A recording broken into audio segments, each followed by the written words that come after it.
महावीर एक किसान है और उसे लगता है कि खेती करना किस्मत के भरोसे जुआ खेलना जैसा होता है, क्योंकि कब बाढ़ या बारिश आएगी पता नहीं और हमेशा जंगली जानवर और चोरों का खतरा रहता है। इस सब से बच भी गए तो पता नहीं बाजार में कैसे दाम मिलेगा।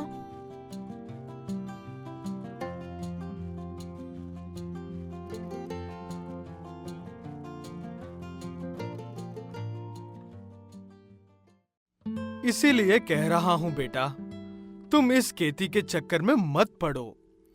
मैंने पैसों का इंतजाम कर लिया, शहर जाकर पढ़ाई करके आओ। आप कहते हो तो चले जाता हूँ पिताजी, लेकिन किसानों को भी बाकी लोगों की तरह नई सोच को अपनाकर अपने काम को आसान और बेहतर करने की जरूरत है। ऐसे कहते हुए तरुण पढ़ने के लिए शहर चला जाता है और कुछ सालों तक पढ़ाई करके वापस घर लौट कर आता है। तुम तो कल आने वाले थे ना बेटा, जल्दी से निकलने की तो नहीं सोच रहे हो ना? ऐसा कुछ भी नहीं है पिताजी, मैं वापस जाने के लिए नहीं आया हूँ। ऐसे कहते हुए तरुण कहता है कि वो खेती करने की पढ़ाई करके आया है, अब से गांव में ही रहकर खेती करेगा। उसकी बात सुनकर महावीर सर पकड़कर बैठ जाता है, क्योंकि उसने अपने सारे खेत बेचकर तरुण को पढ़ाया था।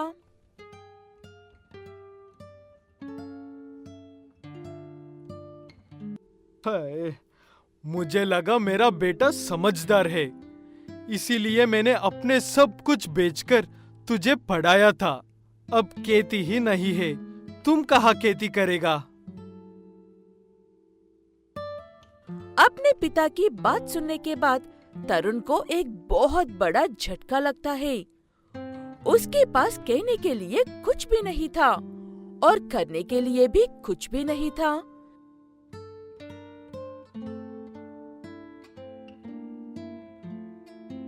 इसलिए कुछ दिनों तक शांत रहने के बाद गांव में ऐसे ही घूम रहे तरुण को कूड़े के पास ढेर सारे प्लास्टिक के बॉटल्स नजर आते हैं। इतने सारे प्लास्टिक के बॉटल्स यहाँ पर क्या कर रहे हैं? लगता है ये लोग इन बॉटल्स को रिसाइकलिंग के लिए नहीं देते हैं। ऐसे कहते हुए तरुण के मन में एक ख्याल आता है, उन प्लास्टिक के बॉटल से कुछ करने का।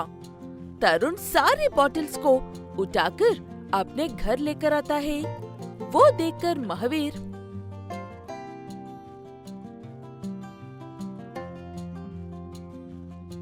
बस अब इसी की कमी थी। इतनी बड़ी बड़ी पढ़ाई करने के बाद अब मेरा बेटा कचरे का धंधा करेगा। आप अपनी जगह पर सही हो पिताजी, इसीलिए मैं आपसे कुछ नहीं कहना चाहता हूँ। थोड़ा सा सब्र कीजिए और देखिए मैं क्या करता हूँ। ऐसे कहते हुए तरुण सारे प्लास्टिक के बॉटल्स को अच्छे से साफ करके उन्हें एक तरफ से काटकर उनमें मिट्टी भरता है और उन सारे प्लास्टिक के बॉटल्स को छोटी सी जगह में कुछ लोहे के शेल्फ रखकर उनमें प्लास्टिक के बॉटल्स रखता है और उनमें आलू के बीज बोता है और हर रोज उन्हें पानी देते हुए 10 से 14 हफ्ते इंतजार करता है। लेकिन हर रोज वो देखने के लिए महावीर के पास सब्र नहीं था।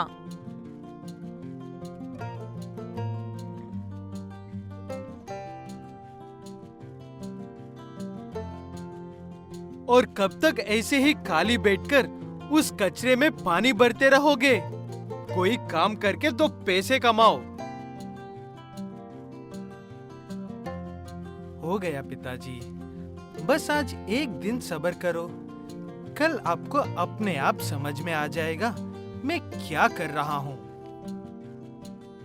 अगले दिन सुबह उन आलुओं को लेकर जाने के लिए एक वैन आती है और वो लोग तरुण को ढेर सारे पैसे देकर वो आलू लेकर जाते हैं।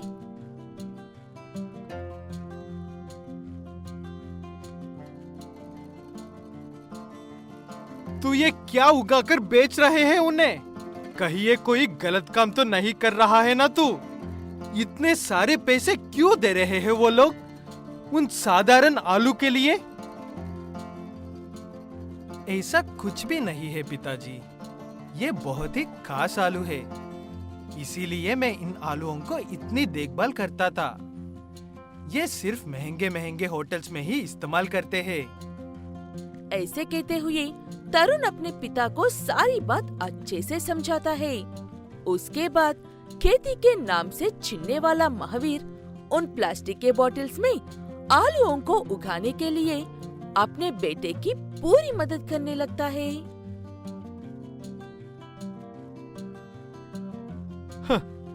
अगर किसान नहीं होंगे तो ये सब भूखे मर जाएंगे सच में। गिरिजा के 5 भाई हैं और जब गिरिजा के बेटे का जन्म हुआ था तभी गिरिजा ने अपने 5 भाइयों के सामने कहा था कि वो उसके बेटे की शादी अपने भाई की बेटी से ही करेगी, लेकिन ये नहीं कहा था कि किस भाई की बेटी से करेगी। गिरिजा को अब नहीं रही, इसलिए गिरिजा के बेटे विनीत को अपने 5 मामा की 5 बेटियां से शादी करना पड़ रहा है। मामा जी, आप सब एक बार और सोच लीजिए ना। मामा ने शायद ऐसे ही खुशी में कह दिया होगा। हमें हमारी दीदी से बहुत प्यार था विनीत, हम उनकी इस इच्छा को जरूर पूरी करेंगे। ऐसे कहते हुए विनीत के 5 मामा अपनी 5 बेटियों से उसकी शादी करवा देते हैं और शादी के अगले ही दिन से विनीत ने जो सोचा था वही होने लगता है। 5 पत्नियां हैं, कुछ न कुछ बढ़िया बना होगा खाने में, जाकर पहले नाश्ता कर लेता हूँ। ऐसे कहते हुए किचन में जाकर देखने पर विनीत को सूखी गंदी बर्तनों के अलावा कुछ भी नजर नहीं आता। जाकर अपनी पत्नियों से पूछने पर वो ऐसे जवाब देती है, मुझे नहीं पता कि आप शादी के बाद से कहाँ पर थे, इसलिए मैंने खुद का खाना बनाकर खा लिया है। सुंदरी की बात सुनने के बाद गीता और आशा से पूछता है। वो दोनों भी सुंदरी की तरह जवाब देते हैं। तभी पीछे से विनीत की और 2 पत्नियां आते हैं। उन दोनों को शायद काम करने की आदत होगी, इसलिए उन्होंने खुद के लिए बनाकर खा लिया है। मुझे काम करने की आदत नहीं है, मेरे लिए एक मसाला डोसा और एक्स्ट्रा चटनी लेकर आओ। लेकिन मुझे तो खाना बनाना भी नहीं आता है और मैं सिर्फ ओट्स ही खाती हूँ। पहले मेरे लिए ओट्स बना दो, उसके बाद वो चीप डोसा लेने के लिए जाओ। अपनी एक एक पत्नी की एक एक बात सुनकर विनीत सर पकड़कर बैठ जाता है। जो भी हो, आखिर में उनके लिए ओट्स बनाकर डोसा लेकर आकर खुद काम पर जाते हुए रास्ते में एक 10 रुपए वाला समोसा खरीदकर खाकर जाते हैं। विनीत का ये हर रोज का हो गया था। वो पहले घर में अपनी पत्नियों के काम करता था, जैसे कि उन्हें खाना बनाकर देना, उनके कपड़े धोना, उसके बाद काम पर जाना। तुम मेरे कपड़े साफ करते वक्त फाड़ दे रहे हो, कहीं तुम ये सब उस आशा के कहने पर तो नहीं कर रहे हो ना? मैं भला ऐसा क्यों करूँगा गीता? मुझे जैसा धोना आता है वैसा ही धो रहा हूँ। तुम क्यों डर रहे हो विनीत उससे? बताओ कि मेरे कहने पर ही ऐसे कर रहे हो। विनीत अपने पत्नियों को और बर्दाश्त नहीं कर पाता है और बहुत दुखी होते हुए सड़क पर से चलकर जा रहा होता है। तभी उसे एक गाड़ी वाला एक्सीडेंट करके वहाँ से भाग जाता है। आसपास के लोग उसे देखकर हॉस्पिटल ले जाते हैं। डरने की कोई बात नहीं है, तुम थोड़ी देर में घर जा सकते हो। बस थोड़े दिन आराम की जरूरत है। तुम्हारे परिवार में कोई है तो उन्हें बता दो, आकर ले जाएंगे। मेरे परिवार में ऐसा कोई नहीं है जो मुझे लेकर जाए डॉक्टर साहब। विनीत ऐसे कहते हुए दुखी हो ही रहा था कि तभी वहाँ पर उसकी 5 पत्नियां आते हैं और कहते हैं कि उसे लेने के लिए क्यों कोई नहीं आएगा, क्या वो सब मर गए हैं? उन्हें देखकर डॉक्टर, तुम तो बहुत किस्मत वाले हो भाई, बेकार दुखी हो रहे थे। इतने सारे लोग हैं तुम्हारे ख्याल रखने के लिए। ऐसे कहते हुए डॉक्टर विनीत को उसकी 5 पत्नियों के साथ घर भेज देता है। घर पहुंचने के बाद सुंदरी, गीता, आशा, अनीता और लल्ली सब मिलकर विनीत का बहुत अच्छे से ख्याल रखते हैं। उसे किसी चीज की कोई कमी नहीं होने देते हैं। उन्हें ऐसे देखकर विनीत अपनी शादी के बाद पहली बार खुश होता है। वैसे आप इतना परेशान होकर सड़क पर क्यों चल रहे थे?